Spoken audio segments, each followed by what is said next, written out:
Welcome back to Fully Human. I'm your host, Taylor Sleaford.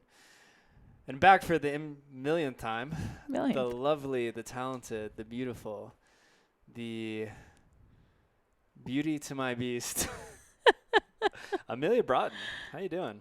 I'm doing good. A little tired today.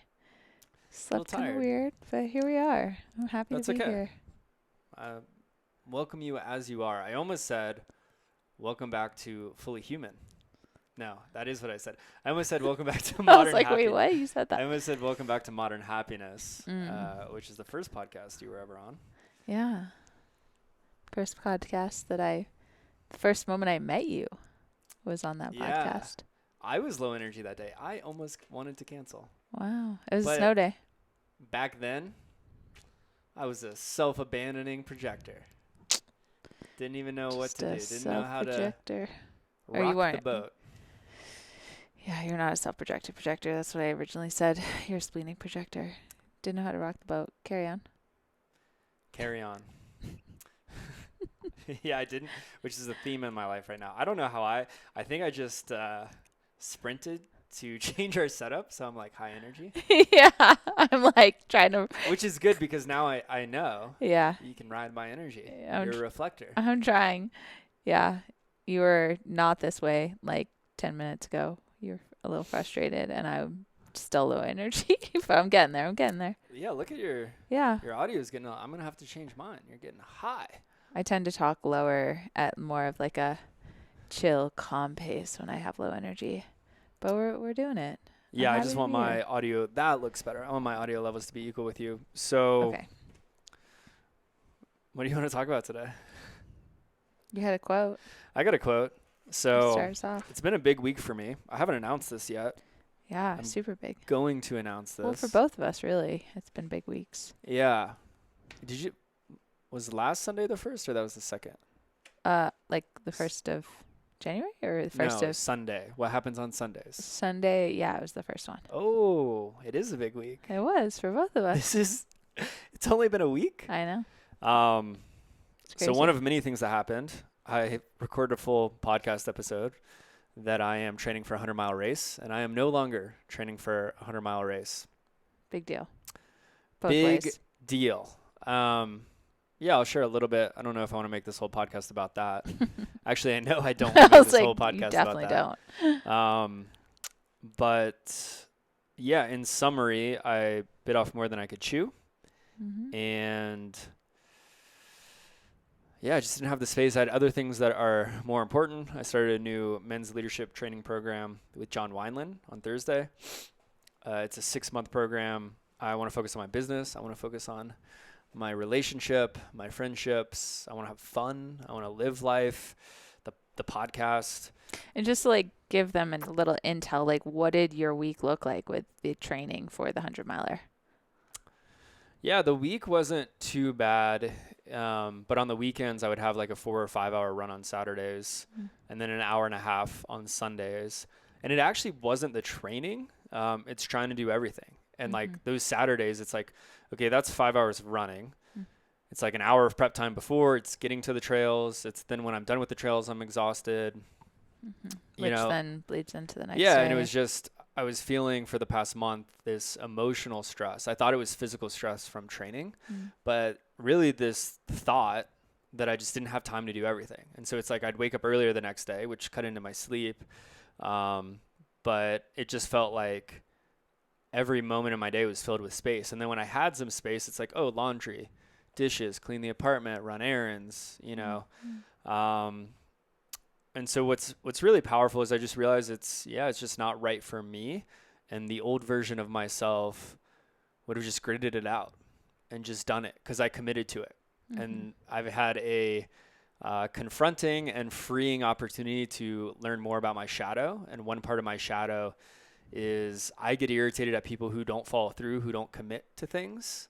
One, I'm very good at that, but also I get irritated because I don't allow myself to stop if things aren't right. So the old me would have gritted it out. I remember thinking in my head, oh man, I can't wait till the end of April. And I just don't want to live the next few months that way. So I decided to step out of that. which has been freeing. So that's one big thing. Was there like a moment that like stood out for you of your clarity, or was it building, or how did that emerge for you? Yeah, I mean, I had been sitting with it the Saturday before Christmas. So what was that? 2 days before Christmas, I had a 20-mile run that I did in Florida on the road. And it was like 3 hours and 45 minutes, which I've run 20 miles before under 3 hours. So that was a much slower version. And the last 5 miles were just hard. And while I was home, I just felt like it was hard to spend time with my family, enjoy the holidays, and then also get these runs in. And then every week after that, it got harder and more tension built up. And so I started questioning, can I do this? Like, can I prepare with all the other things? But earlier this week, I had a call with my best friend, Matt, and we were just talking about stuff. And ultimately, I almost said, yeah, I don't think I want to do this, or I don't know if I want to do this anymore. And I'm big on language, and I felt in my body that actually wasn't true. I knew in my body I didn't want to do it. I just was afraid to say it. And that was really the moment that was like, okay, that's actually a lie if you were to say, I think I might not want to do this. I'm using what I call soft talk. So yeah, it's been a big breakthrough of like healing old patterns, giving myself the freedom to enjoy life now. And this week has been so much more spacious. I can't even remember exactly where I was going with. Oh, yeah, I have this quote. Big week. You started some things. Yeah, big week. This. Endings and new beginnings. Yeah. If we can get you to talk a little louder. I'm trying. There we go. I have to yell into this thing sometimes, I think. Or like yeah, I think it's harder because you don't get the feedback in your ears right now. I'm still working on that. But, yeah. So, yeah, one of the things I realized is this old part of myself, this shadow, and opening. This idea, freedom. So I started this new program with John Wineland, and that was a big topic. This idea of freedom. What do you want freedom from, and what do you want freedom to? And for me, a big thing I want freedom from is my old patterns. I realized recently that I'm sorry if this audio is off, guys. This is a last minute setup. Bear with us. But yeah, there's old patterns where I close off, where I get angry, where I have this need to be right. And this idea of freedom is really about being a yes to every moment. Being open to what is, being open to the anger, to the upset, to the hurt, to the resentment, to whatever is alive. And so it's a little background, but there's this quote I want to read. I've been reading this book, Blue Truth by David Deida, and the subtitle is A Spiritual Guide to Life and Death and Love and Sex. And oh boy, I don't have it marked. I know it's early. Do you have any thoughts as I'm finding this? No. No. Oh just boy. Present. Something about opening and closing. Yeah, here we go. So there it is. There's this quote, and it says, "You are either withholding your love in fear or giving your deepest gifts." And this is really the line in the paragraph. Right now, and in every now moment, you are either closing or opening.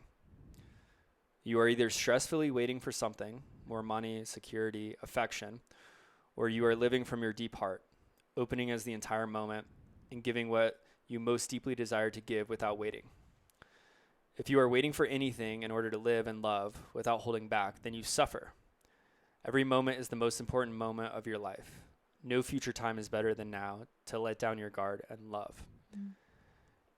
And this is the third chapter of the book, page 7, so very early on. But this line that says, right now and in every now moment, you are either closing or opening, has been so powerful for me because there is no in between. You're doing one or the other, and it's confronting. It's also freeing. this happened earlier today. We were in the car. We had a little moment. I think we both closed. Mm-hmm. And then I had to get an oil change in my car. So you dropped me off. I got in my car. And I breathed in the moment and did my best to open to whatever the closing was. And that's really something that I'm inviting in right now. To open. Yeah, I think I'm still finding the amalgamation of closing with opening aspects. I feel complex. From earlier today or just in general? Just from a lot of things today. I mean, speaking of closing and contracting, yesterday I hurt my upper back in a very basic way, which was doing a bicep curl. I was trying to prove myself, apparently, with a heavier weight than I normally go for. And my back contracted. And I feel like that actually has had a ripple effect of other aspects of my self-closing. And like, it's interesting. I reached out to a friend of mine who is a body worker, and what he talked about was like how our muscles will contract and close up and specifically freeze or seize when they're trying to protect something. And I'm just thinking that in this moment, like, actually there's like the wisdom of the closing is in service of protecting something too. And I can feel the way that it's taking something for me to open intentionally with pain in my back. So just a thought off that. Yeah, I mean, that's really the practice here is physical pain. It's interesting. I could talk a lot about this, but yeah, you have an ankle injury. You sprain your ankle. It swells up to immobilize that part of your body to stop you from walking on it, right? To keep you safe. And physical pain, it makes sense what you're saying. And what I've been learning and really being open to is my triggers, my reactivity when there's conflict. I know this is probably new for you. You don't know this about me, but I shut down and I close off. Never had that happen before. Yeah, I know. I'm really good at hiding it. If you can't pick up on the sarcasm, it's very obvious that I close off. And yeah, exactly what you said. There's a perceived threat of safety that is much deeper than the present moment of my patterning and conditioning and growing up. And so the practice is, okay, how can I breathe in openness? How can I be with what is? How can I, shift?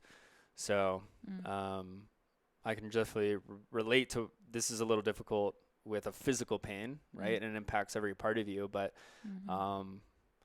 yeah, this has been something inadvertently. I now have more language and words to put on it that we have been working through in our relationship.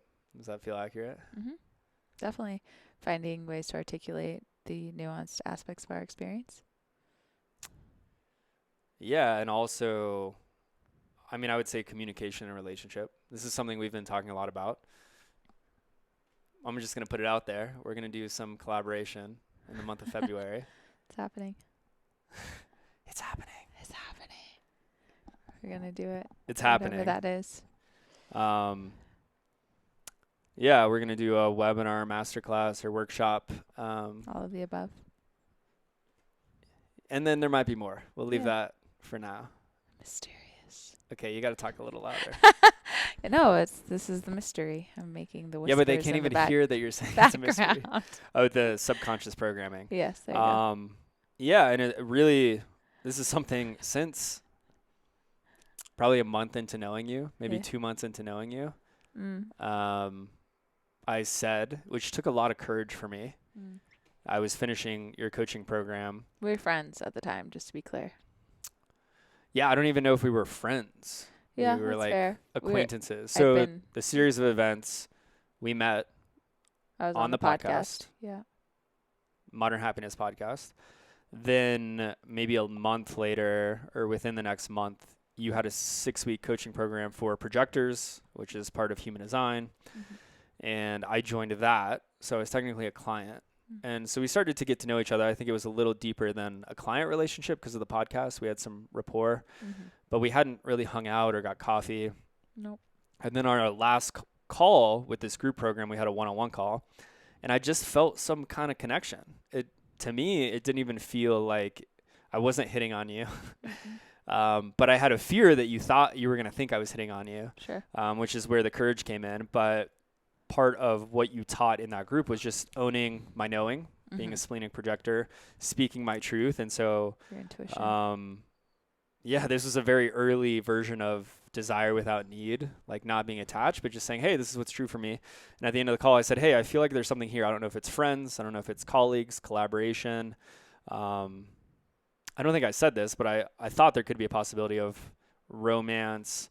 But it just, that's new information for me. it wasn't like an intention, but I just was like, I don't know what's here, but I know something. Yeah, and I used the word collaboration. You did.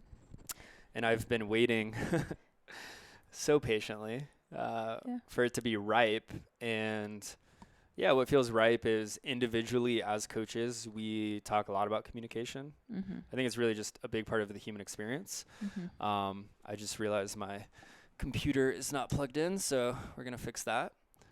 That was a great catch, Taylor. Well done. But communication is just, it's everything. I think first is knowing yourself, which is a lifelong process, and then communication, authentic relating, authentic connection. So it's something we both do individually with clients. In my men's group, I do this. You teach a workshop called Authentic Connection, which is literally directed around this. And then it's such a big part of our relationship. And I think there's another layer to that when you're romantically involved. Physically, emotionally, and we've had good moments, we've had challenging moments, and we've learned a lot. And so it feels like a good opportunity to just share what's worked for us, and maybe some ways to think about orienting or having conversations in a relationship, or getting more curious. So that's something we want to do. And I think something that is true for both of us is we have our different styles of coaching and our different backgrounds and expertise, and think that we pair really well together. Like the ways that we see things and the ways that we explore the world are different, and yet we find the intersect of our zones of genius, which I think is one of the things that we bring to the table in these conversations, in these podcasts, is that we can wax philosophically about all these different aspects of life and give you lots of different tools and understandings of yourself and each other in relationship. So, yeah. Yeah, I'm the peanut butter to your jelly. Does that feel like a good analogy? Sure. Let's go with that. You got a better one? It's funny you ask, because the first thought that I had is the Maldon sea salt to the chocolate chip cookie. But that is not one that many people, maybe some people are going to get down with. But actually, if you know what Maldon sea salt is, you know what I'm talking about. It's funny because I keep checking the audio, and I know, are we distracted by the audio? No, you got really loud when you started talking about Maldon sea salt. I'll talk about it all day. I literally went down a huge rabbit hole. I actually sent you an article. I don't know if you read it or not. No, I didn't. From Bon Appetit. And I blew my brother's mind. This is such a tangent, but I blew my brother's mind with Maldon sea salt the other day and was like, here, just have a little bit of this. And he's like, what is this? I'm like, just wait. And then he was hooked. And it's made in the UK. Brits were onto things. Yeah, it's Celtic, right? No? No, not necessarily. I'm thinking of something else then. It's actually in the, I think, south east England is what I remember. I could be wrong on that. Don't quote me there, folks. Yeah, it's finishing salt. Put it on everything. It is. It's everything. That's a great analogy, because I'm definitely a chocolate chip cookie. Yeah. And you are definitely Maldon sea salt. I know. Thank you. Wow. I feel so seen. Same. I didn't know who was gonna be what, but Come on. do you see how much more aliveness I have right now? Yeah, but you're I feel seen.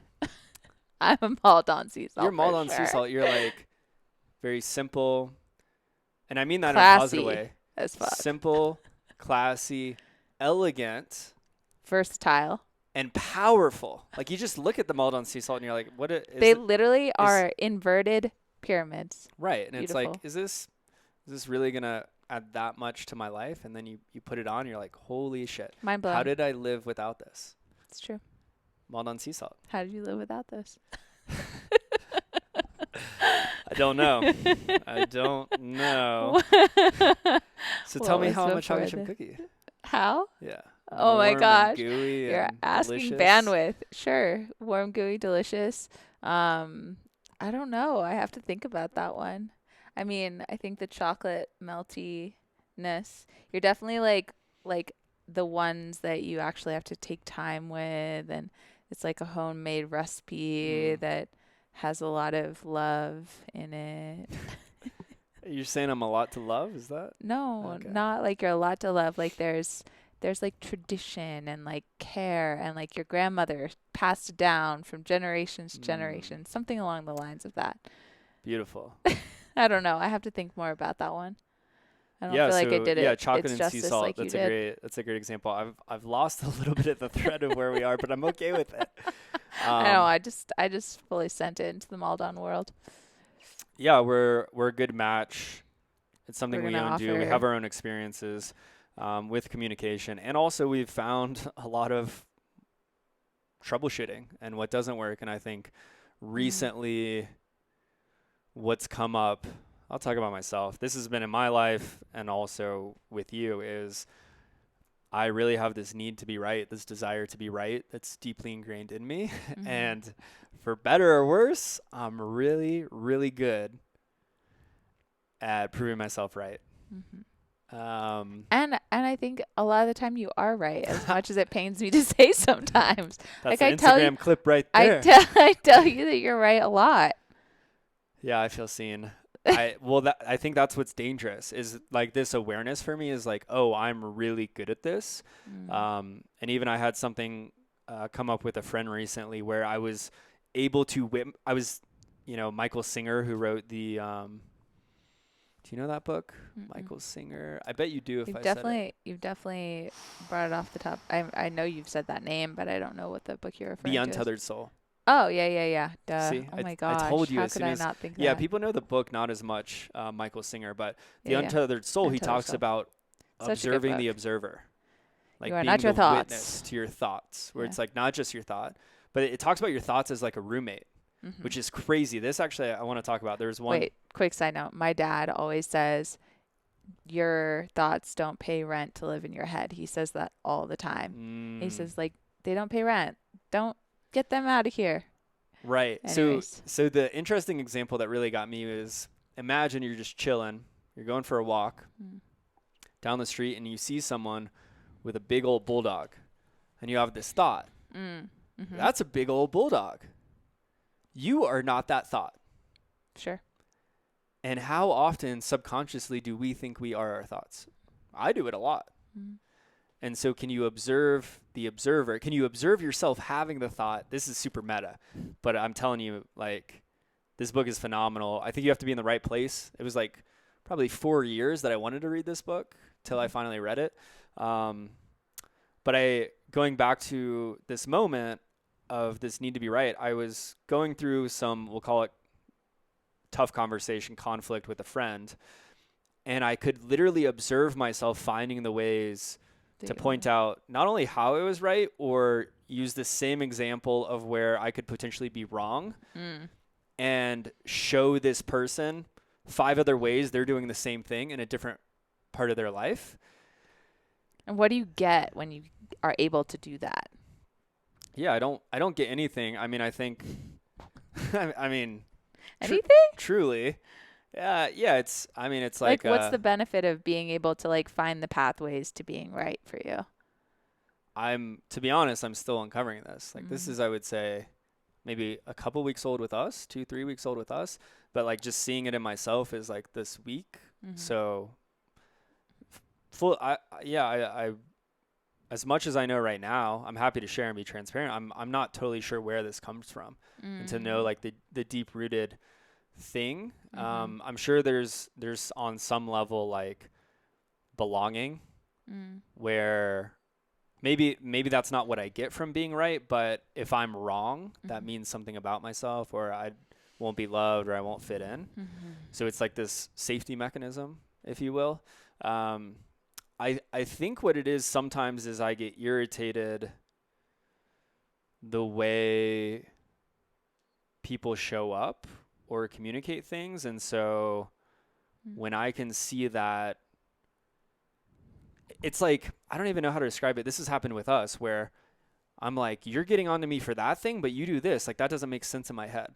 Like I Mhm. can just see, I just have this Yeah, like weird, you'll resurface something to like be justified or be clear or be yeah. It understood. and it doesn't feel like I'm sure is like to justify myself. It doesn't feel like that's the initial thing, or maybe it's holding both truths. Part of it is like to justify myself, Mm. but also what feels true is this confusion of Mm. like, oh, I see you do this over here. Why is it not okay in this area, this Mhm. arena? Mm. And it's Mm. like it's just this new awareness of how I see the world, and I realize not everyone sees the world Mhm. that way. It's very much like I like a math problem. I'm not good at math. Like that's not really my expertise, not something that excites me, but it's like if plus B equals C, you know, in the closet, well then A plus B equals C in the living room. And Mm. that's just the lens that I see the world in. Mm. I'm curious, I'm curious what's happening for you. Does this make more sense Definitely. in how I show up that way? Yeah, it's actually putting a couple things for me together and, correct me if I'm wrong here, but I think something that's been a tension for me in moments is that very thing where I'm like, wait, but like the context is totally different here. Like they're different in my world, Mm. right? And yet for you it's like, no, you're doing the same thing here and here, and I think that's actually been a place that we've missed each other a I know lot. it has. It's irritated you even more. You're like, Yeah. you're bringing that up?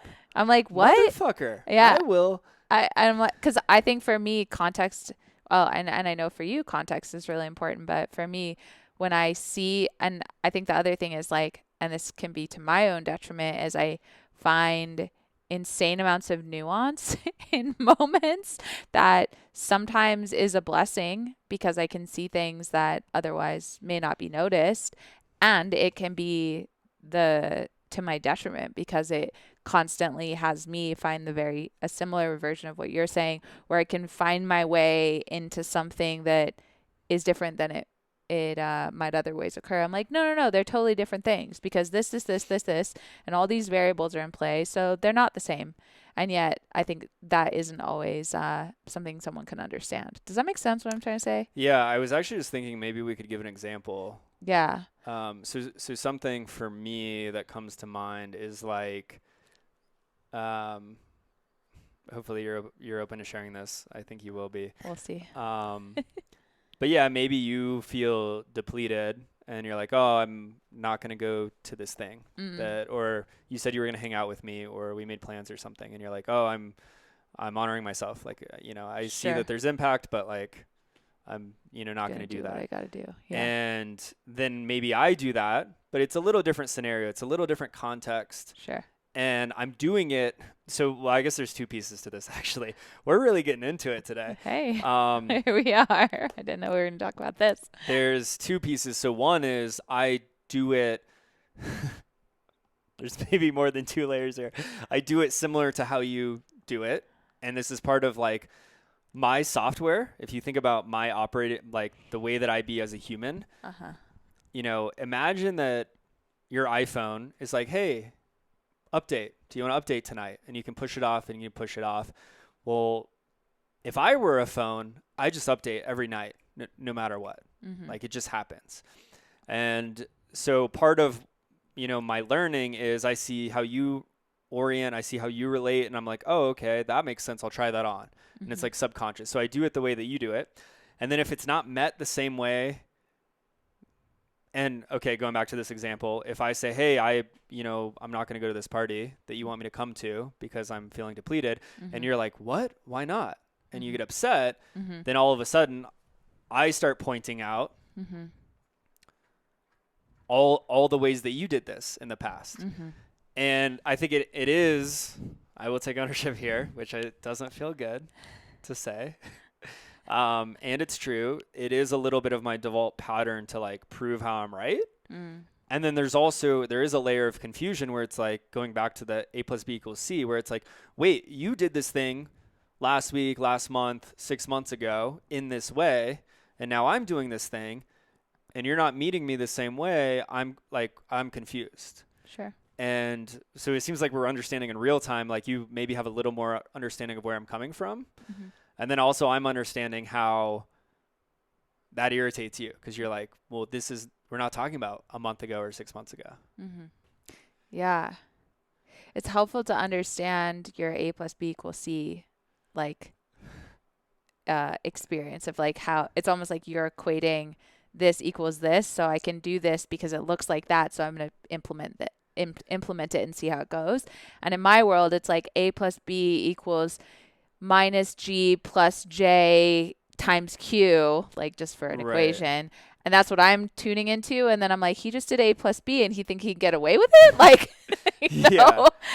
like whatever getting away with, that may be not the correct terminology, but it's almost like they're just different. They're just different situations. And so instead of comparing it to something that I've done, which in my world is very different no matter what, because we're just different people with different approaches and different understandings and perspectives of life, it's like met in a but you did it way. Like, I don't know. I'm still kind of with you in the unpacking of it too. Like, we're live. This is a live experience right now, so y'all. By the way, as we mentioned earlier, of understanding one another more. Literally how we navigate all of this. So if you want to come to our webinar workshop, we're not going to run you through equations like this. Yeah, maybe. no, but we're gonna teach more clearly.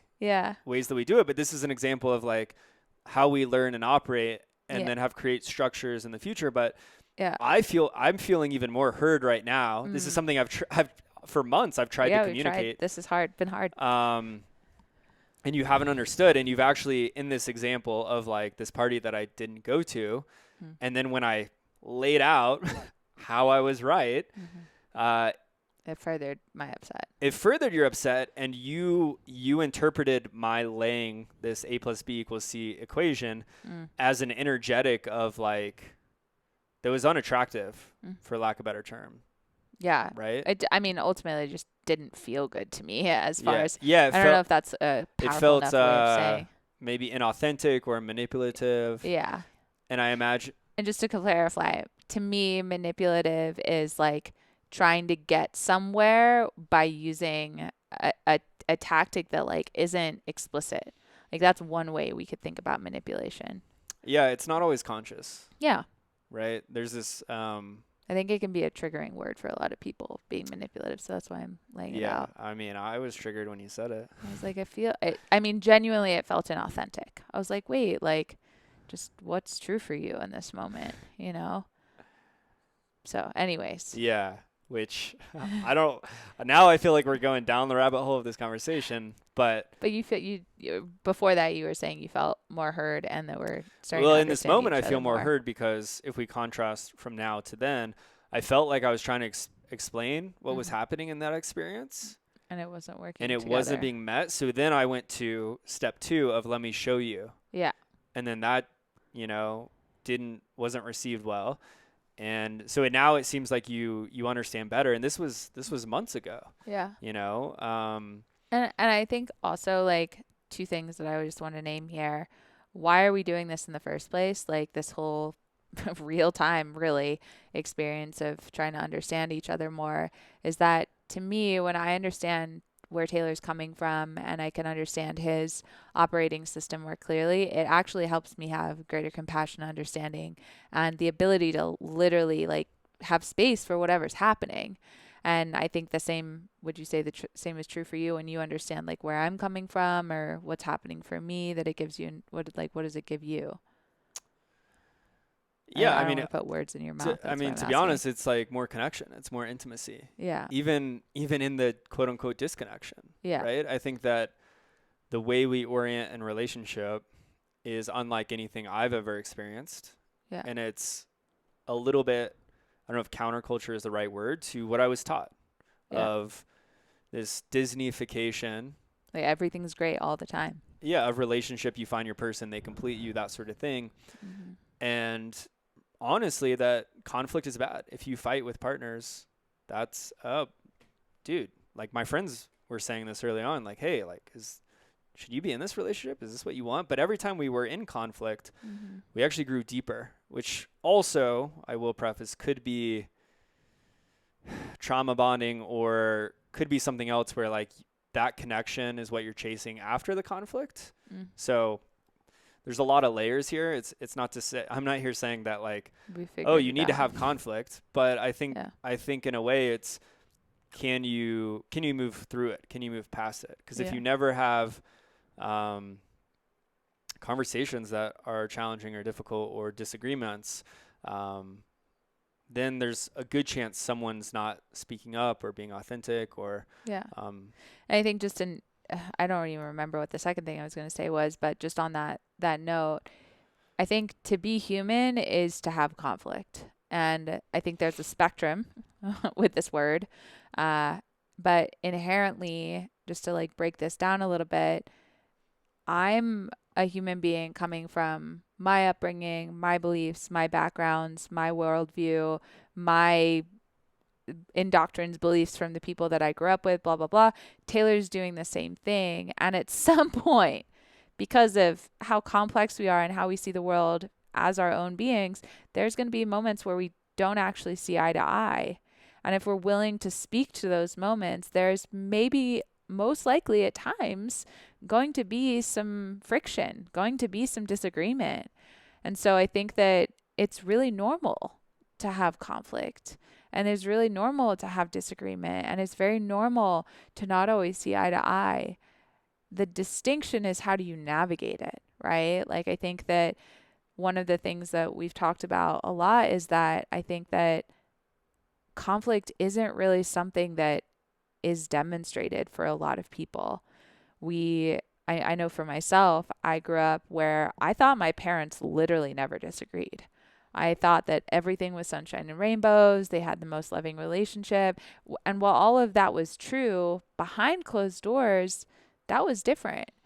Energetically, that was different. And I didn't always know, I didn't have someone modeling me that was normal. And I think something that is one of the reasons that conflict gets a bad rap is so many of us have never been shown or modeled that there can be a way to have healthy conflict, that there can be a way to move through the friction where it creates more intimacy, where it creates more depth, where it creates more understanding. Because conflict, when it's like, if you think about this energetically, because everything is energy, at least that's how I hold the world.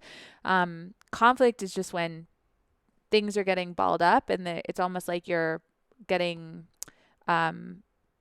what's the word that I want? Just like everything's getting balled up. And when you're able to start untangling the conflict together, much like we're doing in this conversation in real time in moments, like actually things become more easeful. And instead of all that energy getting balled up and getting stuck or shoved down or suppressed or ignored and then still being there in some way, shape, and form and coming out sideways, if we look at it directly, it actually has the ability to release and then go somewhere else, because energy cannot be created nor destroyed. So it has to go somewhere. And if it's coming out sideways, my guess is that's not going well for you. But if it's coming out directly and you can approach it together, actually that gets to benefit and enrich the soils of the relationship. And so to me, when we can approach conflict with safety and rapport and presence and the willingness to be curious, like this is actually where something different gets to occur in relationship. But so often we're not taught how to do that. Yeah, if I could just pull a layer back more. Sure. I think we all see conflict. I don't think we see how to move through conflict. Yeah, that's a good distinction. Right, because we may see it, and it's in a couple of ways, right? Where it's explosive and it's aggressive and it's yelling and it's screaming, and that's, well, because we even talked about this before. Healthy conflict, is that an oxymoron? And you know, conflict. I grew up with this word where conflict equals bad. Conflict, it just like there's negative emotions, but no emotion is negative. Like anger is normal. Can we express it in a way that is healing and supportive to move that energy, like you were saying? Or do we bottle it up until we become explosive and it becomes aggressive and it's harmful? And so the opposite side of that coin is like what you talked about, where it's, maybe we never see conflict, but we see people suppress their emotions. We see people become avoidant. They detach, or they become resentful, numb. Yeah, all of those things. And what we often don't see is like, oh, how do we move through this? And to your example, one of my favorite podcasters, I heard him talk about where anytime him and his wife get in an argument and their kids are around, they always make sure that they finish it in front of their kids, because the kids energetically, you pick up on it, whatever age, or maybe they're older, you see it, you see what happens. And this is what I would see, I would see it, and then they'd go and close doors, their room outside, and I would never see the resolution, Right. Yeah. I'm glad that you made the distinction of the resolution, because you're right. We do see conflict. It's how do we navigate the conflict once it's arisen, once it's emerged, once it's bubbled to the surface, once it's visible, whether that's energetically you're feeling it and that's like a visibility, right? And you're present to it, conscious of it, or it's actually something that you're aware of happening and you don't know what to do with it. I mean, yeah. Okay. Question for you. What are some of the things that are most supportive for you to stay grounded in conflict? Could be with us, could be with someone else, or to stay open. If we'll use this, we're either open or closed. And I can go first if you want, because I have some thoughts. I'll just rough draft some stuff. A couple things that help me stay in conflict are like, do I feel safe? Is there enough rapport here? And I think we need to go into that. What is that safety down a little for you? bit? Because I think that's a broad term. It is a broad term. Well, like the biggest thing is like, am I safe, like physically, right? Like if I'm not safe physically, probably not going to stay. But on a more emotional level, or like with you, for example, if there's conflict, I have had a pattern where I haven't felt physically safe, but my emotions, I've wanted to shut down. I've wanted to leave. I've wanted to be like, F this, I'm out. Like, I don't want to stay at your house, whatever it is. And that's been something for me to work through is can I not eject button when I feel conflict? And can I just stay with the discomfort of my emotions? And recently we had a big win around that, where I noticed that part of me arise where I wanted to leave and I wanted to eject. And I just named it. I was like, yep, that part of me's here and I'm still going to stay. Right. And I just want to say on that, that allowed me to be more open. Because when you get to that place, then I close even more. Right. And so this is going back to what we said of like relating and openness and sharing and communicating through this, is then you learn tools to like move through your own conditioning, right? Because that's like a pattern of yours. And then also it helps support your partner. Yeah. And I'll share later my own version of that. But yeah, I think the other thing that helps me be in conflict is when I know that both of us are like, we care about one another, whoever it is. I can remember being in conflict with a dear sister a few years ago, and I had to remember that I care about this person. Like, I love her, I care about her, she's important to me, our relationship's important to me. It was like, even as all the negativity and the like wanting to be right and wanting to whatever it was that was emerging, it was like remembering my why, like what actually matters here. Like, getting in touch with that helps me stay through it. If I don't have a strong enough why for the relationship, there's more likelihood that I won't care to stay, right? Like, it actually matters to me. Yeah. Something else that came up as you were talking about this is like this whole conflict thing. And we talked about not seeing how to move through it or learning. Like, it's also a practice. And if we never do it, we can't get better at it. And I used to be this way, and I've talked to countless clients, men in my men's group, friends who they're afraid because it doesn't feel safe in their body, the conflict. But or if they do have a hard conversation, it's like it's so much energy.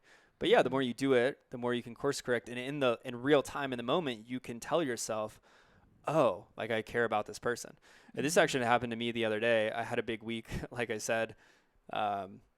Told my coach and good friend I wasn't doing the 100-miler. Started this new coaching program. Just had some other things come up, and then I had a friend of mine send me a message that wasn't negative, but just working out some. We had bought something together, and then we were trying to split that up, and he no longer lives here, and there was really nothing wrong with that, and I appreciate him coming to me. And then in the moment, I realized I was closed off. I realized I was closed off, and I just sent him a text like, hey, can we just have some space from this conversation?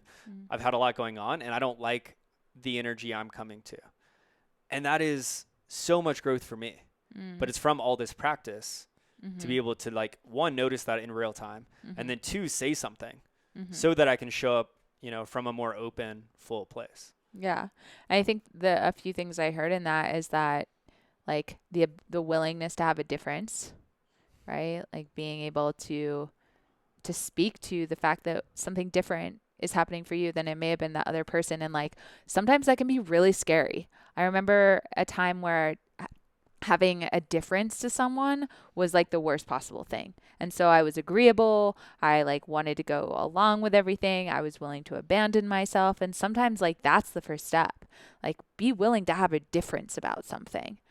That's a state of conflict, right? Like, even though it may seem minor or it may seem huge, that's a state of conflict. So being willing. And the other thing, like, being able to have a boundary too. I think that's a really, really important thing to have in conflict.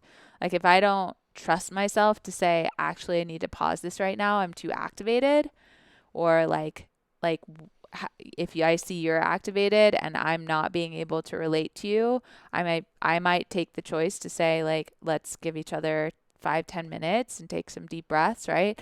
Like, being able to have boundaries is another capacity that gets to be cultivated when we have conflict. And like you said, it's a practice. All of these, I mean, we're kind of dancing all over the territory of conflict, but hopefully y'all are getting something for yourself in maybe a place that you can work on and you can grow in your own conflict spaces. Because again, it's so subtle and gross that we can experience conflict. Yeah. So to share mine, what allows me to stay grounded? Yes, please. You just did it. You just said, so what I heard in that was fill in the blank. And when I feel heard, so there's a couple of things. I love where you took it, where I'm going to share one thing that is like, I am in control of how I can stay more grounded within myself, but also something in partnership that helps me. And I'm curious if any of this feels new at all. But one thing is, when you repeat what I said, I'm hearing this, I'm hearing that, feel heard. It just immediately de-escalates me. And what immediately will escalate my anger or frustration is when I say something and you're like, that doesn't make sense. I don't get that. Or like, when I discredit you. Or and then all of a sudden I just see red. And then whoo, I'm like, all right, I'm going to show you where I'm right. And I'm going to point out all the things that but even deeper than that is, I would say, and maybe this is where more nuance comes in, is you just repeating what I said, even if you don't agree with it. And I think that has been really powerful for me, which is you helping support me. And I think this is true of everyone. We want to feel heard and understood. We want to feel seen, heard, and understood. And so this is like the most simple, basic skill is someone says something to you. So what I heard was, because one, it helps create clarity, but for me, that's been really, really powerful that you are really good at doing. And then the other aspect is slowing down, just this process of slowing down, slowing your breath. This is something I work with all the men that I work with is we'll get on a call and I'll be talking, and then randomly I'll just pop in and be like, how many of you guys are connected to your breath? We did a meditation where you were really connected to your breath, but how about now? Even in this moment, as we're talking, can I be more connected to my breath? Right. But yeah, in conflict, it's everything slowing down. It's like, Can I be slower in receiving the words? Can I be slower in my response? Can I be slower in the next step that I take, the next action? Can I be slower in my breath? Even if it might be something where we're not in person. Maybe you send me a text or an audio message and I get upset. It's like, okay, do I have to say something right now? Can I wait 5 minutes? Can I wait 10 minutes? Can I go for a workout? So I think that's been the biggest like literal thing I can do that only brings more positive. Yeah, I really appreciate you talking about the slowing down. It's something that I think I can get really caught sometimes wanting to move through it. Like, especially if there's a state of urgency or if we're like in between getting somewhere or there's like something we have to be ready for, but we're in conflict and we don't want to be in conflict. Like a sense of urgency can really have me forget that one. And yet every single time I can hear one of my old mentors' voices of like, what pace are you moving at right now? Are you driving at the kids' school zone or are you on the freeway? And just I'm on the Autobahn. Yeah, just like how slow. And my teacher now would say, like, can you move at the pace of your nervous system? And which you have to be in touch with your nervous system first. Right.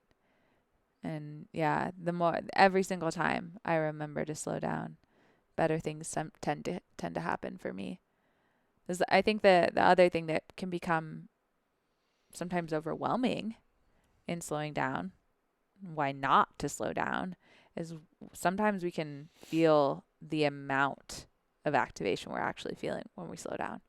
I know for me, the more I slow down, the more I feel, the more I'm present to, the more subtlety I'm aware of. And sometimes that can be a lot. And so I just want to offer, like, if you've not wanted to slow down, there may be a really good reason for that as well. Yeah, I think there's something that also works really well for both of us in this, where you said when you slow down, you can become more in touch with like what is happening for you. Yeah. And then using I statements. Yeah. Right? Because I think when we both get activated where it's like, you did this or which I'm like, oh, I want to shut down more. Right. And so the more we can own our experience, the more we can share what we're feeling, the more that we can share what's happening for me. Like, oh, you made me late or you made me mad or whatever. It's like, oh, when, you don't show up on time, I feel like I'm not considered, Right. And that just in general is really, really powerful. But something that has come up as we're talking through all of this, I think really there's like a foundational aspect. I think, Soft Talk acknowledged, I think we are formulating this masterclass in real time. Working our way backwards, because before it comes to like actual skills in communication and how do you navigate and what do you say and how do you allow people to feel heard and communicate, it's really like, how do you orient in whatever relationship, as partners, as friends, as coworkers, and what's the point? And I think for us, when we first started, there was an element of like, what are we, like, what do we want in a relationship? And I think actually having a disagreement on that, which is really the disagreement was partly me self-abandoning, maybe self-abandoning, also not fully having clarity on what I did want. I think that's more accurate too. And being open to, and you being very strong towards, I don't want to fall into well, you tell me if this feels accurate, but not wanting to fall into the way society tells us to have relationship. Right. But yeah, at the time I was in a deep exploration of what type of relationship do I want to engage in? What do I want in relationship? I think. And I didn't want to be in a committed partnership at the time. Right. Yeah. Which you didn't know if, yeah, you knew, I but was you weren't open to trying it on, but deep down, really, I knew what I wanted. Yeah. And so I think actually learning this in real time, wow, this is a big download of an episode. Is that created more conflict for us? Yeah. Because we weren't rooted in truly, like, I think you knew more of what you didn't want than what you did want. And Yep. I was just open to trying different things, and rather, wow, this is mind blowing. If we had actually taken time to get clear on what we wanted, I think it would have made Yeah. orienting the relationship, which when we had the framework of relationships are a container for healing, things started to click more. You know, it didn't create perfection. And Well, so it's interesting you say that too. Like, well, I know we've known this, like our orientation, like our North Star, if you will, is relationship as a healing container. And I think we've been able to both look the same direction with that. Whereas before the waters were so muddy, but we were trying to find clarity within muddied waters. So we were kind of shooting ourselves in the foot, whatever that statement is. yeah. We weren't actually getting anywhere because we didn't have the same. We weren't, just to use some metaphors of nature, which is kind of my MO. Like we weren't rooted in the same soil, and so we weren't able to grow together because we weren't actually working from the same foundation. Yeah. Wow. This podcast is good. Like our last one was solid, but I'm sad about our last one. To just give you guys a little intel, we recorded a really juicy hour plus long podcast where we're using different mics, and they're new mics, so we haven't quite figured them out yet. It was so good. And so I noticed myself capturing these moments of like, oh, did we say that? But it doesn't matter because I we're think this saying one's it. better. I think we're saying it all fresh, This one is real time. Fire. Okay, keep going. Yeah, so this is really fascinating. I didn't even think we would get here, but yeah, my advice would be if you're struggling with conflict, or maybe you're not having any conflict, you're afraid to have a difficult conversation, it's actually getting clear on how do you orient with whoever the person is, in whatever capacity. Are you on the same page of what the relationship means? Are you best friends, but they don't view you as best friends? Or are you in a relationship? Or are you not in a relationship? Like, Totally. you Oh know? my gosh, I get so excited about this. Something that I think is so She funny. just cut me off. Look at that. Sorry, was there more? Well, yeah. So I would say getting clear on that, because if you're not clear on that, then all of this stuff doesn't really matter. Like you're going to be fighting for, or trying, like someone's going to be trying to be heard for something, and maybe the other person is like not invested in the same way. Yeah. And you don't have, to your point, you don't have the same North Star of like, this is where we're going. And when you talk about safety earlier, like for us, we've actually realized recently we have allowed our emotions to be more expressive when we're in conflict because we have a deeper level of safety, you know, which is powerful. And so, yeah, I think that having those conversations early in a relationship, we are just like obsessed and committed to growth and depth and all of that, that we just went off the deep end real quick, real fast. But I think that helped us in the long run because we had the conversations that people maybe wait until it comes up. And we really developed a friendship before anything. So there's also that we had going for us. Which has positive and negative Right. aspects. But like I think we were able to communicate and traverse a lot more territory because of our friendship first, is my experience. Yep. Okay, what were you going to say? The reason I got so hype. I like what you just said. Yeah, I agree. Yeah, I think it's funny for me to reflect on my experience in relationships, with the whole like, does he like me? Does he not? Like, are we into each other? Are we not into each other? Are we like that whole world? So much of my suffering was created because I was not willing to ask. I was too scared to just put myself out there and be like, hey, this is how I'm feeling. Like, where are you at with this relationship? Where are you with what we're doing here? I was so much more willing to suffer and in silence and in my own stories and narratives than I was to just like say what was true for me. And it felt vulnerable and scary and all of those things. And yet I look back and sure, I don't regret anything that happened, but just like all of that suffering was there for me because I didn't know how to communicate what was true for me. And simultaneously, like, that shit's vulnerable to like just say what's honest and say what's true. So I also have a lot of compassion for those previous versions of myself. But I think one of the biggest things I hear over and over and over again is like, well, what about this and what about that with him or her or them or whatever it is. And for me, it's like one of my first questions is always like, have you guys talked about it? You know, like, have you asked him? Oh, You know? I love that you said that. This It's is, like, no, why would I do that? It's like every single time is what I hear back most of yeah, the time. not even that. Oh, this has happened with so many clients, whether it's like son, brother, parent, like child, whatever. And they're like, yeah, I said this, this, and this, or this is what I believe, or Mm-hmm. this is how I feel. And I said, oh, have you ever said that to them? And they're like, yeah. And I'm like, have you ever said it that way? And they're like, no. No. Yeah. It's And so powerful. again, like I have a ton of space and compassion and understanding for why not?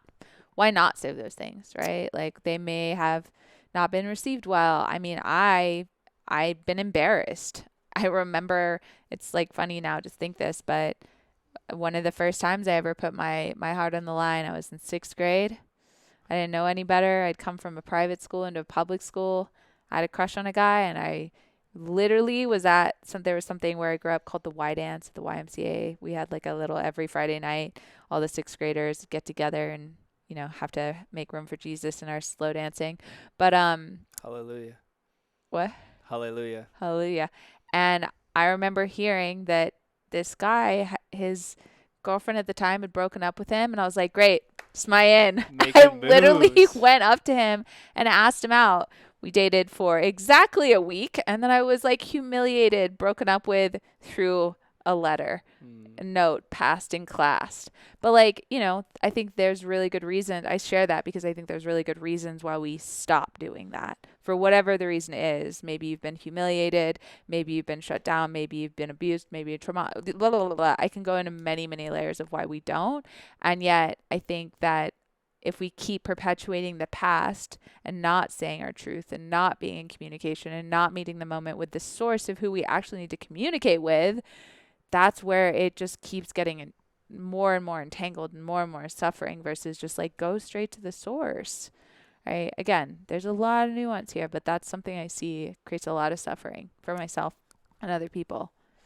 Yeah, something I want to offer on this thread and everything we're talking about is whatever's coming up for you around self-awareness, whether it's hard or it feels painful or feels confronting or in conflict, maybe there's fear, maybe there's past experiences, maybe there's uncertainty, is I invite you to use the framework of is it hard or uncomfortable or whatever the thing is, or is it just new?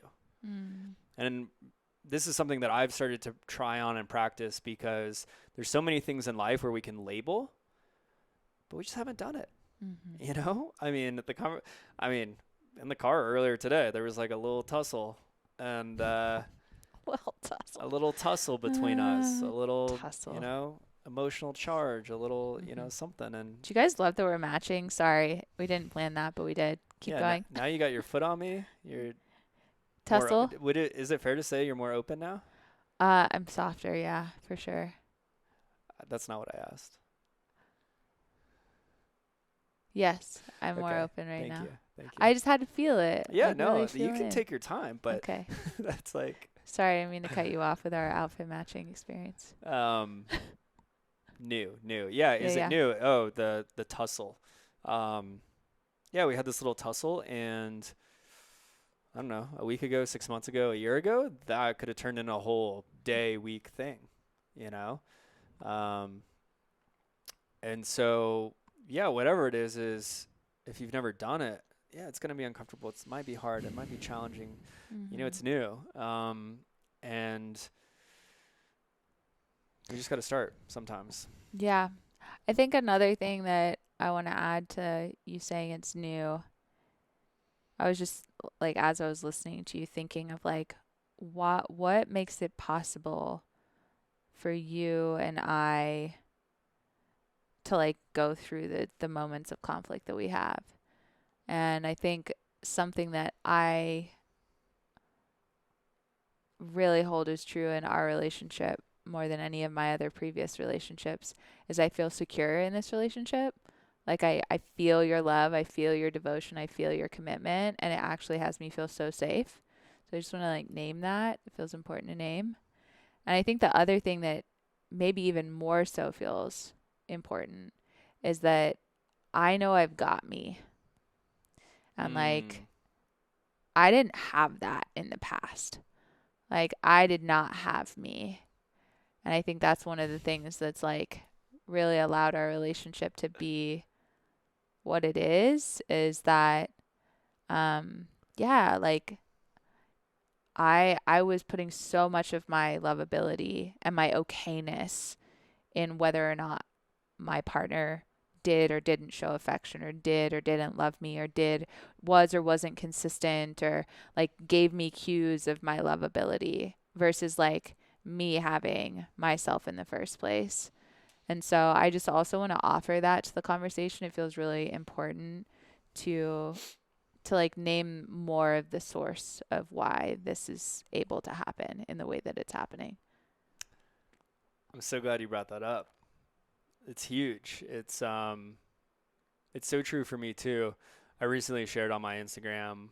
I did an Instagram live on my story with men's work, and part of that, if you want to watch it, go watch it. It's on my Instagram account. But I shared early on in our relationship, and I was very much in this nice guy tendency of people pleasing and wanting to belong and other people's needs.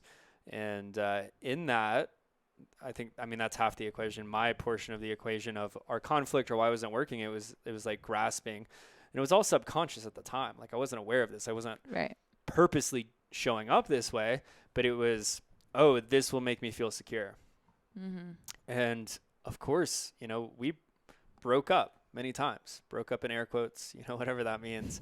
Um, but we were in a relationship, then we took space from each other, which my entire life up to that point, if I had seen that in anyone else, I'd been like, what are they doing? They're crazy. Like, that's not a good relationship. Mm-hmm. Um, and I was laughing as you were sharing that because there's actually a moment how I know we talked about earlier, like how can you stay in a relationship and stay in the conflict?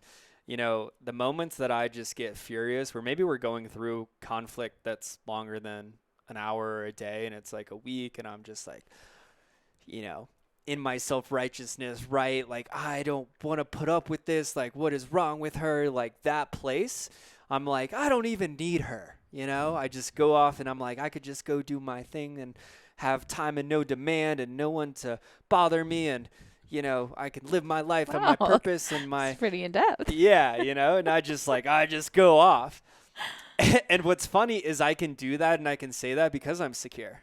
Mm. And this is kind of my own like venting session within myself, which I imagine that's new for you to hear. I'm just like, wow, okay.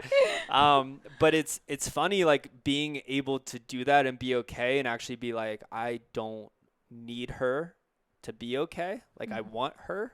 Your okayness doesn't depend on me. Right.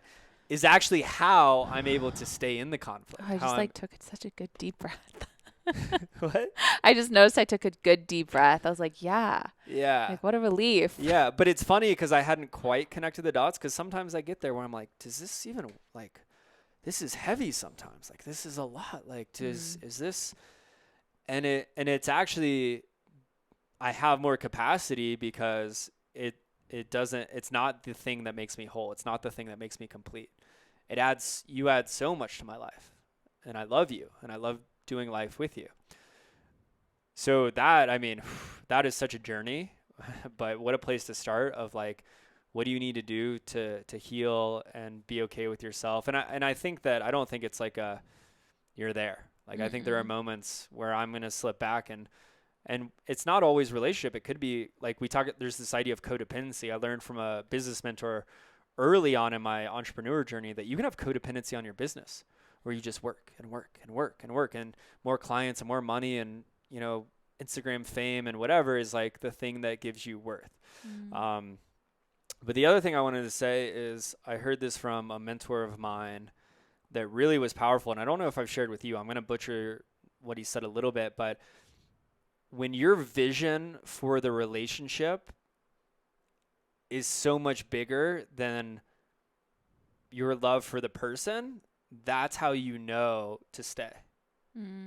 And again, I didn't word that perfectly, but it's like what I can see together in the life we can create and where we're going and, you know, what that looks like and the orientation of relationship as a container for healing. As long as that, like I see that potential, you know, it's like, okay, like I can stay in this a little bit longer. I can hold the capacity for conflict. Because there's going to be moments, there's going to be moments where maybe you don't like the person, you know, you can still love them and not like them and not like the way that it's happening. And that was a really cool frame of reference for me to think about, where if it were to get to that point where it's like, oh, I don't really see the vision. I don't see what we're creating. Maybe this is no longer a healing container. Yeah. I'd be curious to hear the quote. I notice for me, like when I hear something that's not grounded in the here and now, like I'll just say it a different way. One of my things I think I said to you the other day is like, in this relationship, I actually feel like I'm not trying to fix, change, or make you any different. Like, I think a lot of my life I spent being in relationship with potential versus being in relationship with the person. And so it's like a different, I think we're saying different things, but just like that word potential, I think, yeah, I really like the person you are right now. And I'm in touch with your potential, but it's not like I'm waiting for the potential. Yeah, I think this is a very important delineation. Yeah, I just wanted to bring that up. Because when I say the potential, it is informed based on who we are now. Right. Okay, cool. And informed on our values. Yeah. Informed on what's important to us, what we want in life. Yeah. What we're creating now. And it's an interesting tension that I don't really want to go into today, that could dive into goal setting and vision casting and whatever, where it's like, yeah, I think everyone could and should have a 10-year plan, but I don't think it looks the way that most of us are taught, right? 10 years from now, like, I want to have loving relationships, and that could be my 10-year plan, right? But people who tell me they don't have a 10-year plan, I could ask them questions like, oh, do you want to be homeless in 10 years? And if they say no, then they have an idea, you know? So, but what you bring up is really important, because it can be like a very tight rope to walk, where it's like, are you in love with the potential of the person or the person? Yeah. And even with that, it's like, we're not perfect, you know? Yeah. But are they actually the person that you see them to be, or is it you're just falling in love with like who you hope they become? Right. And at some point you got to realize, maybe like, okay, an illusion. Are they doing the things to become that, or are they not? Yeah. Yeah. It's funny. I was listening to a podcast earlier, and something you just said about, like, what are their values or goals? You were talking about goals. Well, this podcast, it was a tea podcast of all things, but was talking about like, what is our programming? Like, what is the program we're living by? You might think of that as your values, your goals, your set of beliefs. But if you're not defining that for yourself, my inquiry for you is like, whose program are you living by? Like, whose definitions of life are you living by? If you don't have your own orientation or your own set of values, or why you're doing what you're doing, or what has you believe, it's a little bit of a different conversation, but just made me like want to just see that. Is I think something that we've both really done for ourselves, and I think one of the reasons why, I'll speak a little bit for you and myself, like, we are really clear on what matters to us in our lives, and they happen to intersect a lot. And that is because no one's defining our program. We've chosen that, and that helps us know ourselves, be clear on ourselves, which I think is something that you talk about a lot with your clients, is like, you have to know yourself to lead others, right? You have a different verbiage around it. Yeah, before you can lead others, you need to lead yourself. Yes. Before you can lead yourself, you need to know yourself. Right. And also, so starting with yourself, which is what I do with Human Design in my coaching clients. Yeah. A quote I've been saying for a long time, or a phrase I've been saying, I recently saw something similar attributed to Carl Jung, so I don't know if he was the one that said it. Which actually is it Winston Churchill, right? There's this like Churchill effect where he'll get credited for a lot of quotes, where it's like there's quotes that maybe nobody knows who it was or whatever, and then it just gets credited to Winston Churchill because they're like, oh yeah, Churchill probably said that. What? I've never heard this. Yeah, and which is funny because there's certain quotes I've seen where multiple people are credited, and it's like, who said that, you know? So Uh-huh. anyways, love to give Carl Jung credit if he said it, but if you don't know who you are, the rest of the world will tell you. Yeah, yeah, that's And pretty I much think what I'm so saying. long for my life, I mean, pretty much my whole life, I've just been undoing and unlearning, you know, what doesn't serve me, and especially in relationship. And we both got to a point where Mm-hmm. we actually got clear, and that's what allowed us to then make informed choices, Mm-hmm. which it makes life and relationship a lot simpler, not necessarily easy, Yeah. because sometimes it's hard to know what you want and not be able to have someone meet you there. Mm-hmm. But I think that like a lot of our shortcomings in past relationships or even early in our relationship is where we lack that clarity. So we fall into like, oh, this is how relationships are supposed to be. This is how conflict is supposed to happen. This is how communication is supposed to be done. Mm-hmm. Yeah, I think the last thing I'll say on that, like you brought up the deconditioning process, and I think that is so much of, especially the path with human design. It's like human design gives you an understanding of your blueprint that you can ground in, that is reliable, that is self-oriented, like is self-generated in many ways, self-oriented, yeah. And you start to untangle yourself from all the ways that life has told you you need to be, should be, could be, to be lovable, to be a whatever.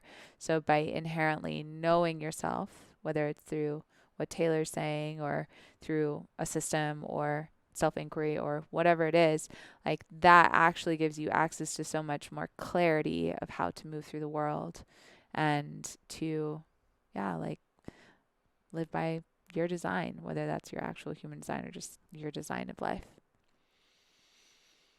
This is fun. I'm so much more energized. My back actually doesn't hurt as much as it did before Look either. at that. Opening.